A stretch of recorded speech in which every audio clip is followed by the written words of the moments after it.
we have turned aside from the tasks and the duties and the responsibilities which involve us day after day, to present ourselves with as much confidence and faith as we can muster,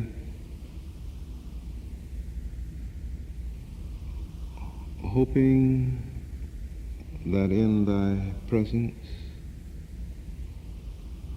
and in the great quietness of this waiting moment, we might find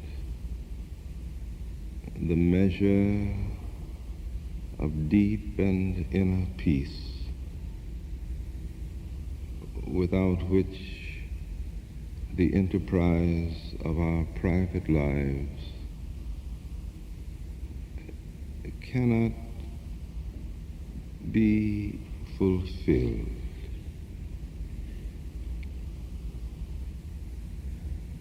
We share with thee all of the meaning that we have been able to garner out of the days of our living. We see as if by a flash of blinding light the meaning of some things which we have done since last we were here together. The hasty word, the careless utterance, the deliberate act by which another was injured or confused, the decision to do what even at the time of the decision we felt was not either the right thing or the thing which we were willing to back with our lives. All of these things crowd in upon us, our Father,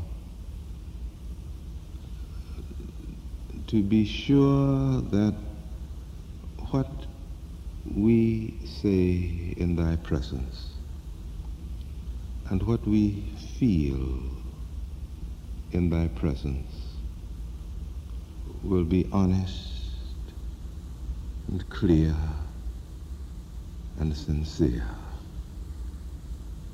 As we look at this aspect of our lives, there is only one moving request which we make, and that is for forgiveness. Forgiveness for the sin, for the wrong act, for the bad deed.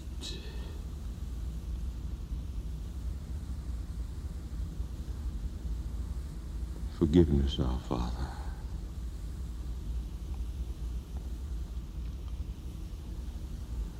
We do not know altogether what it is that we want beyond this.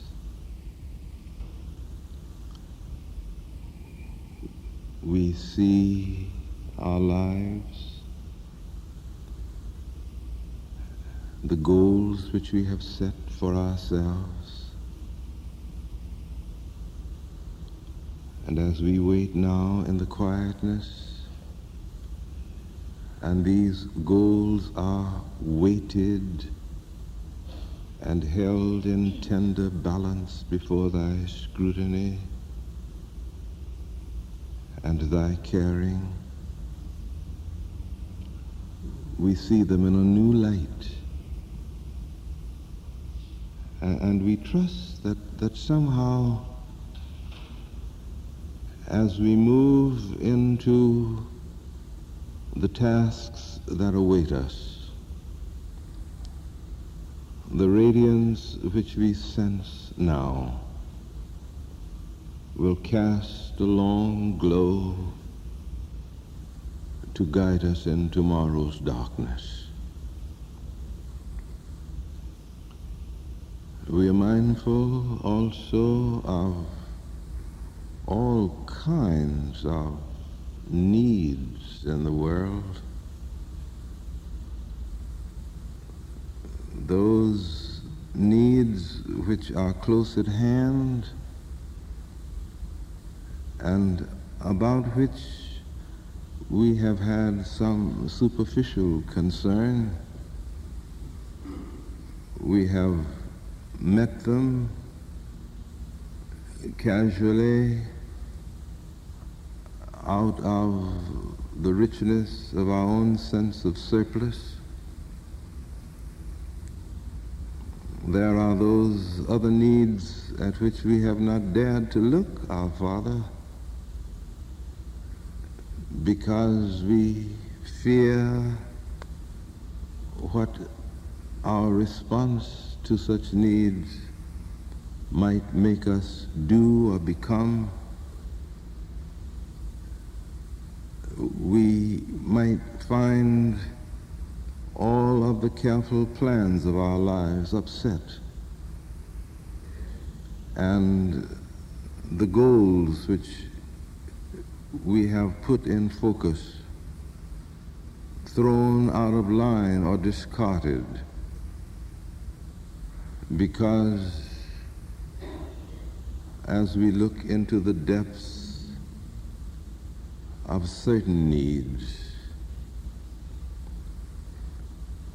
we cannot ever be ourselves in happiness and peace again. And this is too costly for us. And yet, our Father, as we wait here, these needs move before us. We hear the cry and the anguish of the destitute, of the hungry, of the hopeless, of the despairing. And we cannot be deaf. But we don't know what to do. We don't know how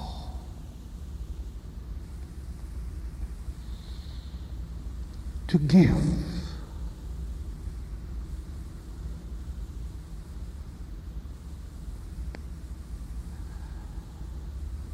And not destroy ourselves.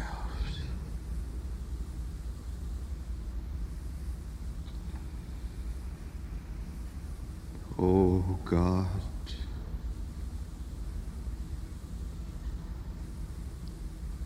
deal with our disorder with redemptive tenderness, so that we, as we live tomorrow and tomorrow, may not be ashamed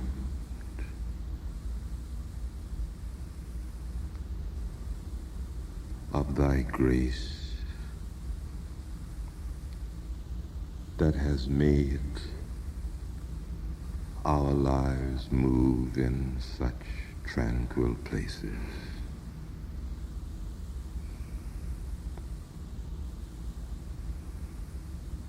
These are all the words we have. Take them and let them say to thee the words of our heart and our spirit. O God, merciful God, merciful God.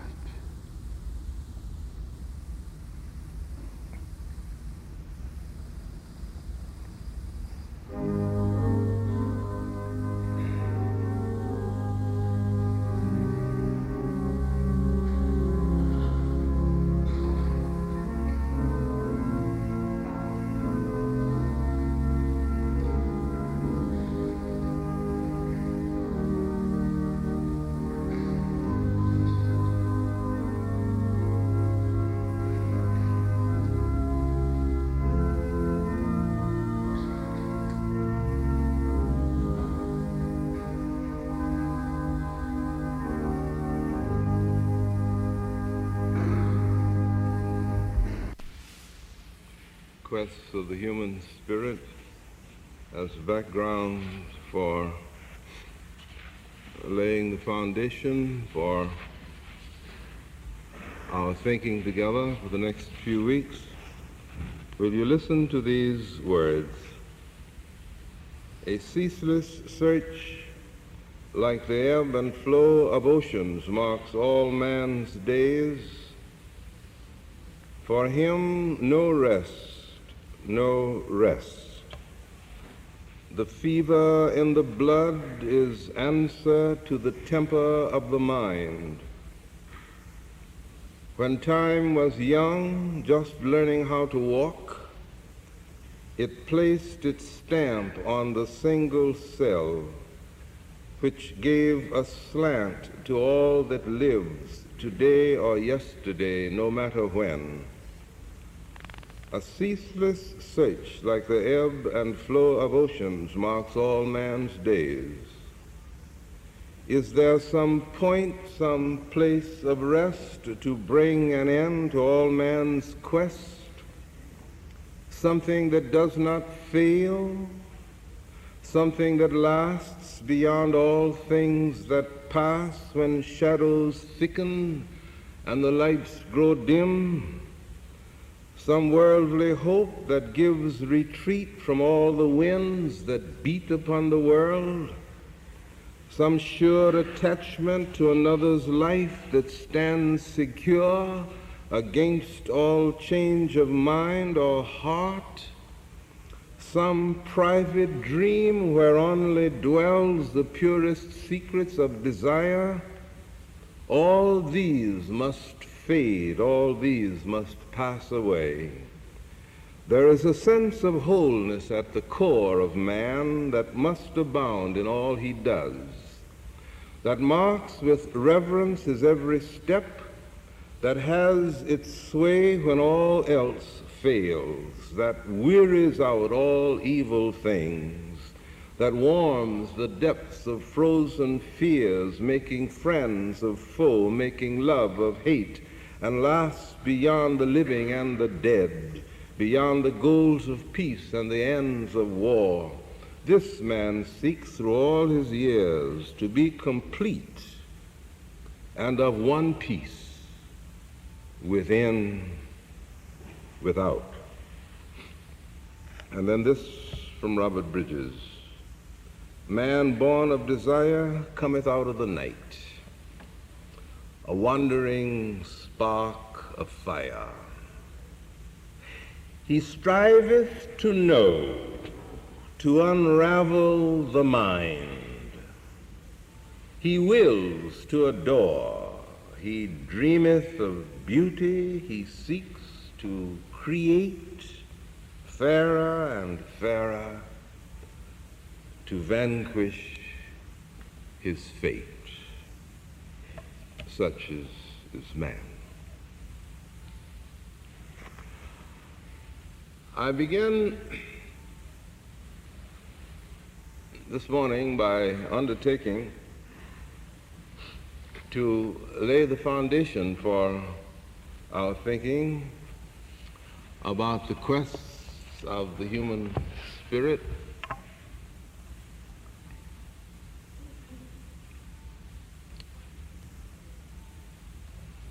To quest is to seek out, to try, to find. It is to search.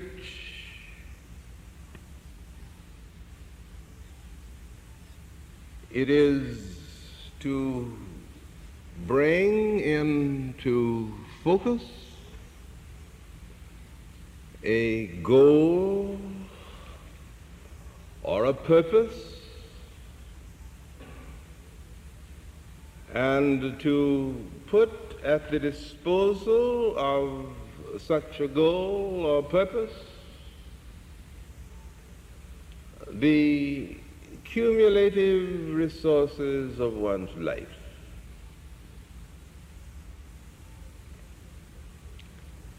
It is in the very nature then of the case that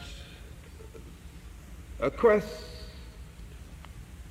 is a creative act. We begin there. It is creative because when it is initiated, the individual has to adjudicate between possible alternatives. He has to make up his mind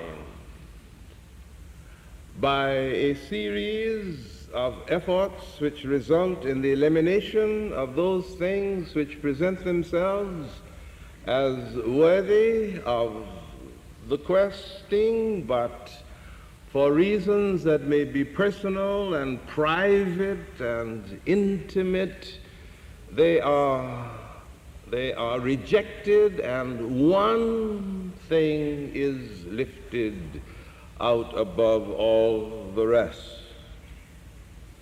It is a creative act then in the first place because it involves a decision of the mind and the will. It is a creative act in the second place because once the choice is made, once the object of the quest is selected, then the resources of the individual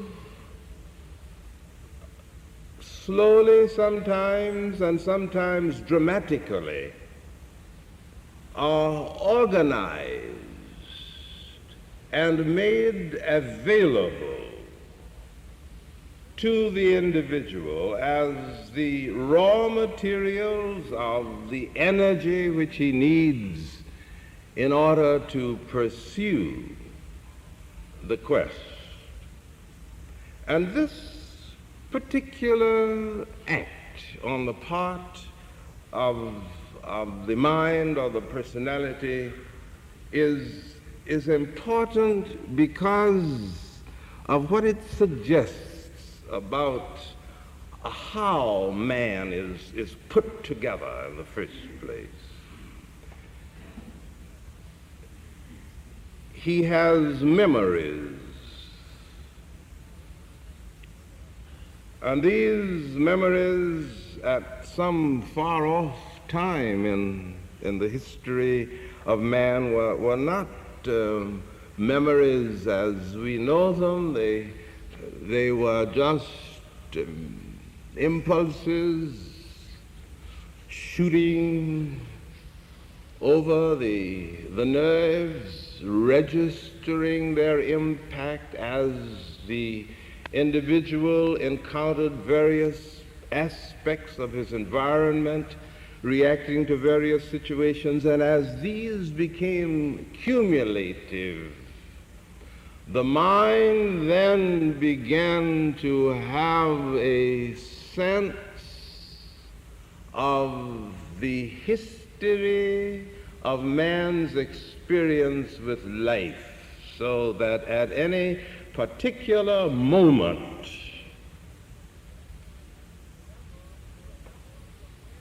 at levels of which he is aware and at levels of which he is not aware, all the past is present.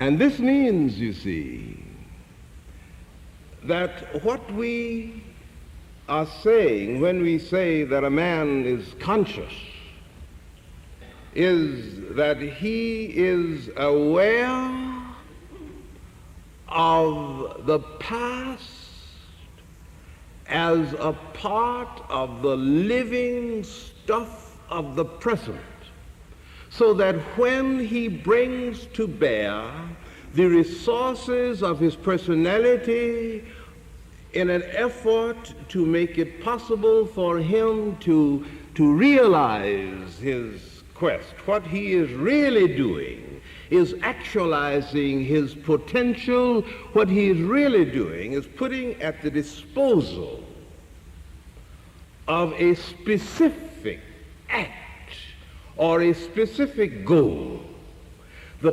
cumulated resources of all of his life. Now,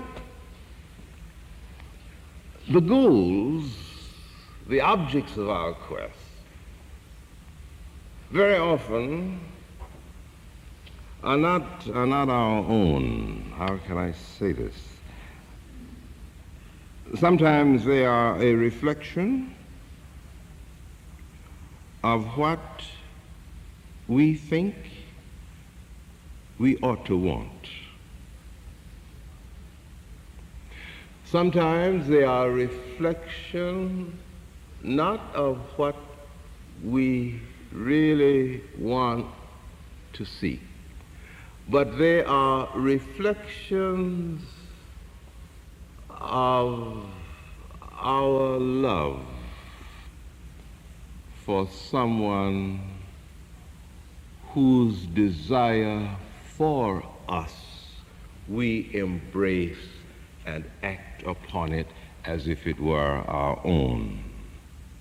We see this very often vocationally.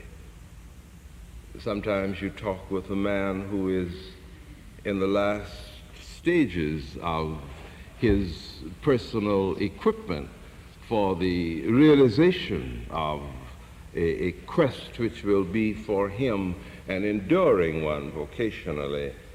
And he says, I don't think I've ever really wanted to be a doctor. I come from a family of doctors. My father is a doctor, my grandfather is a doctor, my great uncle is a doctor. And ever since I was born, I have heard my parents talk about the fact that I would carry on where my father left off, or I would someday be so equipped that I will be able to join my father in this quest. So that out of love I react, and I still find at the end that much of the resources of my life are not at the disposal of that which I have selected as the object of my quest.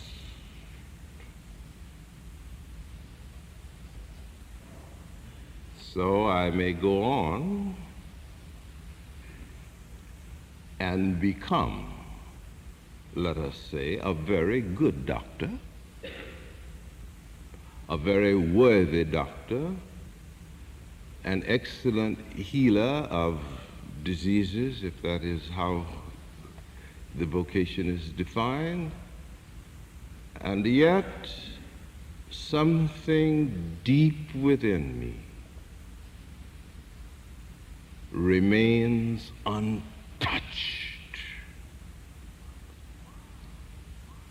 and my mind is in it, but my heart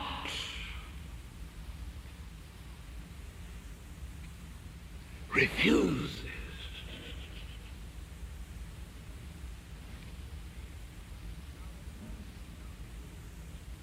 Now, the quest of the human spirit about which I shall be thinking, the quests of the human spirit about which I shall be thinking during these days, has to do with those experiences, those goals in which there is the meeting of the mind and the heart, so that the total resourcefulness and the total resources of the personality may be available to the quest that has been chosen. Now, there's a second aspect of this that belongs in the foundation, and that is that sometimes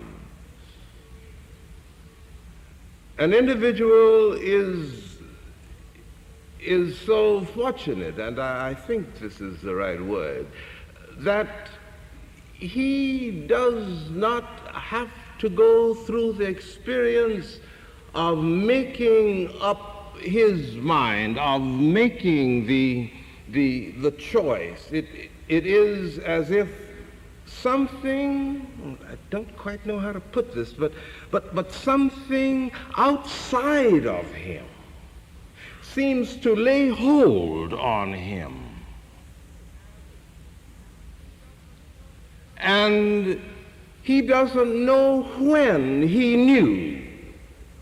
The only thing he does know is that he knows that through success and failure, through trial and error, this is the thing that he must do.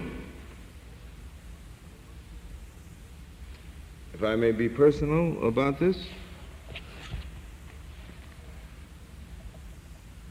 I remember when I was a high school boy, at the end of my first year in high school, I went to a conference in North Carolina. It was a conference of the student conference of the YMCA. The first night I was there was a Vesper service. I sat on the side of a hill. It was an outdoor service, and everybody was sitting on one side of the hill. I sat over by myself. I was a stranger, didn't know anyone, so I sat alone in the twilight, the long twilight, and I listened to a man make a speech.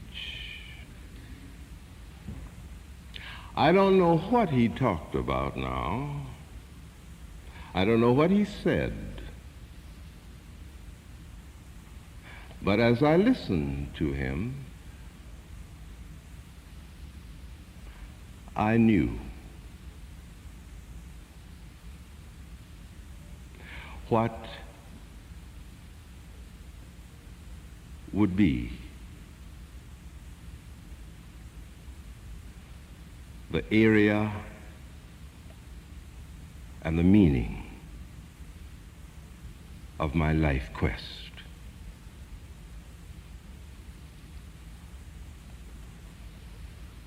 I did not know in terms of a bill of particulars.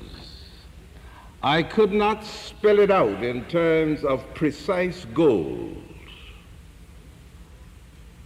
but I knew more deeply than I understood.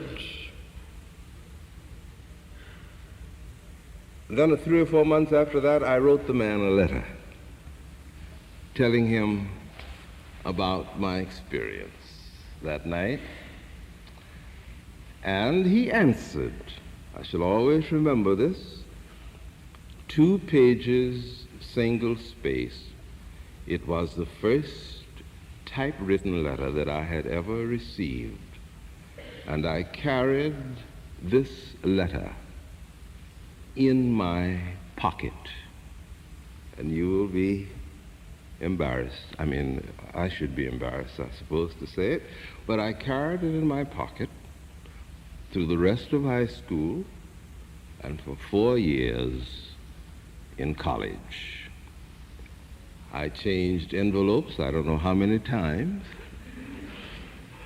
but the letter was there. It served as a gentle reminder of what I had felt.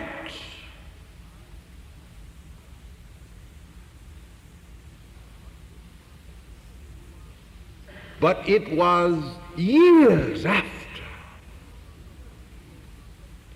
before the feeling that I sensed that night worked itself up into the region of my deliberations and my choosing.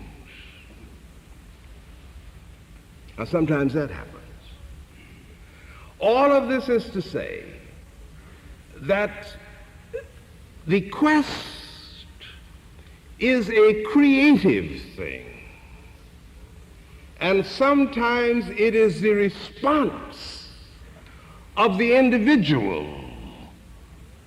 Sometimes it is the response of the mind based upon selections, and then the resources of the personality are organized and put at the disposal of the thing that is held at dead center in the mind.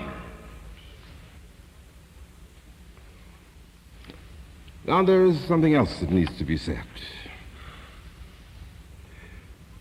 This possibility, the possibility of quests, the miracle of being able to seek is rooted, it seems to me, in the very nature of life. For you see, if life is fixed, if life is finished, if life is complete, if life is contained in a continuum that is essentially static, then the possibility of seeking, the possibility of bringing to bear upon a goal the resources of the personality, so that as the individual begins to actualize his potential and becomes himself more and more the living embodiment of that for which he's questing, all of this is an impossibility if life itself is not fluid, creative, dynamic.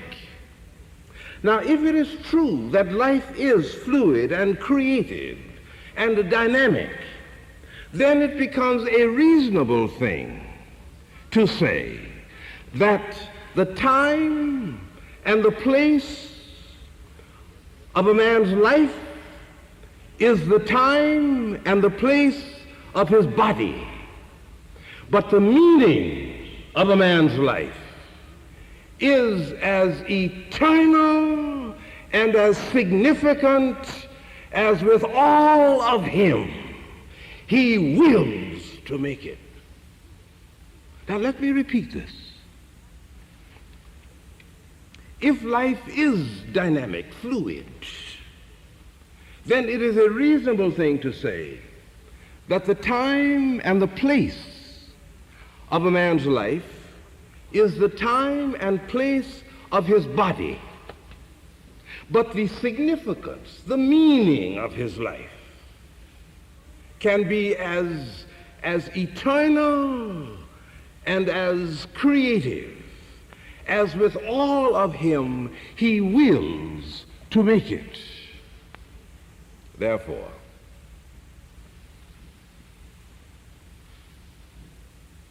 when a man quests and in his quest he honors a deep and insatiable hunger of his spirit,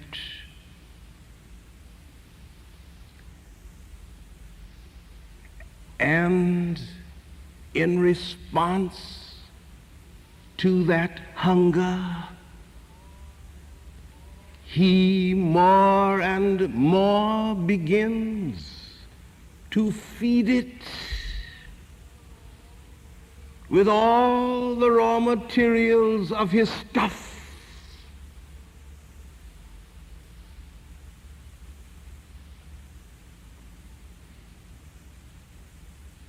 Then the hunger has to be honored.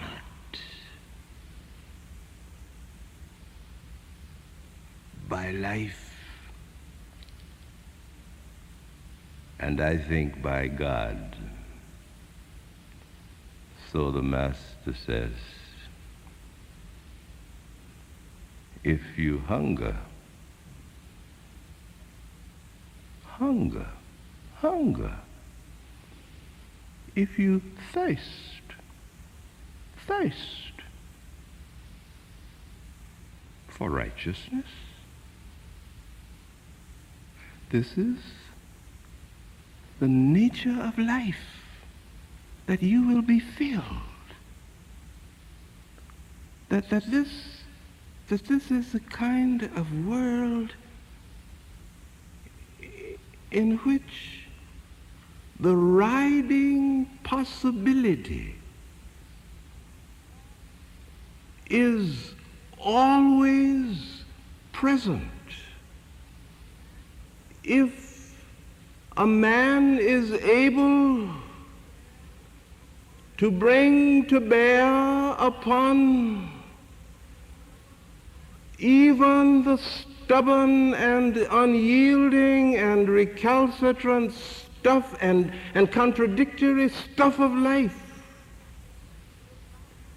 that which will not be denied,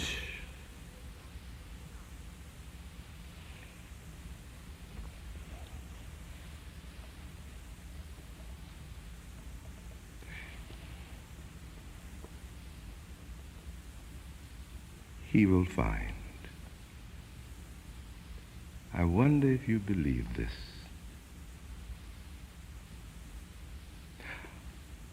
I do not mean some casual whim, some impulse that grows out of something that does not reach down deep in me.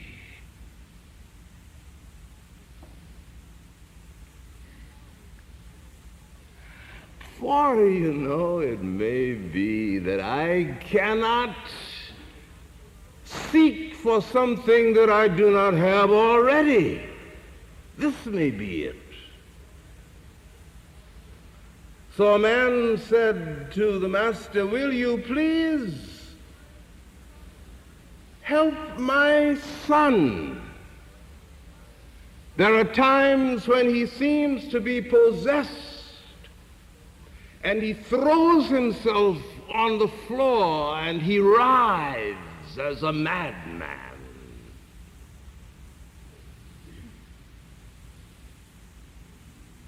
And the master said, do you believe this? Do you believe that anything can happen as a result of what you are asking me to do? Is this the kind of world in which it is possible for a request like that fundamentally to be honored? If you believe this, then it will be. And the man said, oh yes, I believe. Help thou my unbelief. Oh yes, I have faith, and it is the faith in me that keeps pushing me for more of itself. So it may be that seeking and finding, questing and finding are one and the same thing. That what I hunger for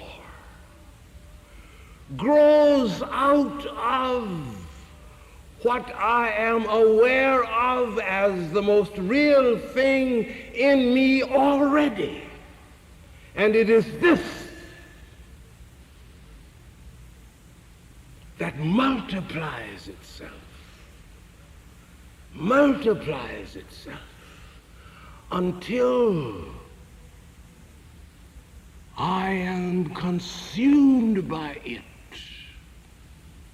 and it is consumed by me.